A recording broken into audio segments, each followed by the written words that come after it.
hello guys welcome to my YouTube channel Satya Sandhani मैं आज लै आसो आपलोকৰ ওচৰত এটা बहुत ইন্টাৰেষ্টিং টপিকটো হল যে মেট্ৰিকৰ পিছত আপুনি কোনটো কোৰ্স কৰিলে ভাল হ'ব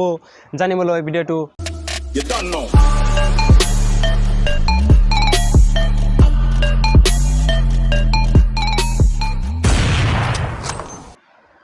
মেট্ৰিকৰ পিছত আমি দুই ধৰণৰ কোৰ্স কৰিব পাৰি নাম্বাৰ 1 হল কন্টিনিউ এডুকেशन অৰ্থাৎ আপুনি যদি বিচাৰে যে মই মেট্ৰিকৰ পিছত হায়াৰ সেকেন্ডাৰী কোৰ্স কৰিম তাৰ পিছত বেলেগ কিবা কোৰ্স কৰিম হেতু হল কন্টিনিউ এডুকেशन নাম্বাৰ 2 হল জব ওৰিয়েণ্টেড কোৰ্সেস অৰ্থাৎ আপুনি যদি বিচাৰে যে মই কম সময়ৰ ভিতৰতে পঢ়া শেষ কৰি জব কৰিব বিচাৰো হেতু হল জব ওৰিয়েণ্টেড কোৰ্সেস সো এইটো ভিডিওত মই জব ওৰিয়েণ্টেড কোৰ্সৰ বিষয়ে আলোচনা কৰিম সো কেইটামান জব ওৰিয়েণ্টেড কোৰ্সৰ নাম হল নাম্বাৰ 1 ডিপ্লোমা ইন ইঞ্জিনিয়াৰিং বা পলিটেকনিক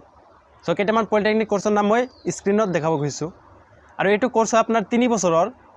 আপুনি যদি বিচাৰে যে মই 3 বছৰত ডিপ্লোমাটো ক্লিয়াৰ কৰি তাৰ পিছত বিটেক কৰিম হেতু কৰিব পাৰিব বা আপুনি জব কৰিব পাৰিব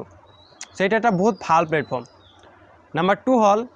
আইটিআই অৰ্থাৎ ইন্ডাস্ট্ৰিয়াল ট্ৰেনিং ইনস্টিটিউট ইয়াতে আপোনাৰ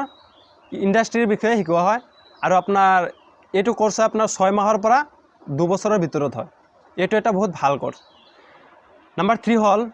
সাৰ্টিফিকেশন কোৰ্সেস সাৰ্টিফিকেশন কোৰ্সেৰ ভিতৰত আছে আপোনাৰ certification in agriculture data secure digital marketing store marketing এইবোৰ হল আপোনাৰ সাৰ্টিফিকেশন কোৰ্স এইটো এটা বহুত ভাল কোৰ্স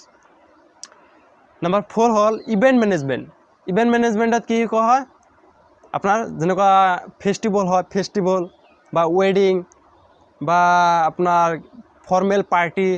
এইবোৰ কেনেকৈ আপুনি হ্যান্ডেল কৰিব বা কেনেকৈ চলাব এইটোৰ বিষয়ে শিকোৱা হয় সো এইবোৰ কোৰ্সৰ ভাগ আছে আপুনি এইবোৰ ল'ব পাৰিব আৰু কেইটামান ইম্পৰ্টেন্ট কোৰ্সৰ নাম হল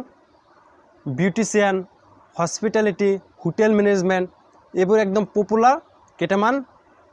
জব ওৰিয়েণ্টেড কোৰ্সৰ নাম সো এতিয়া কথাটো হল আপুনি কোনটো কোৰ্সত এডমিশন ল'ব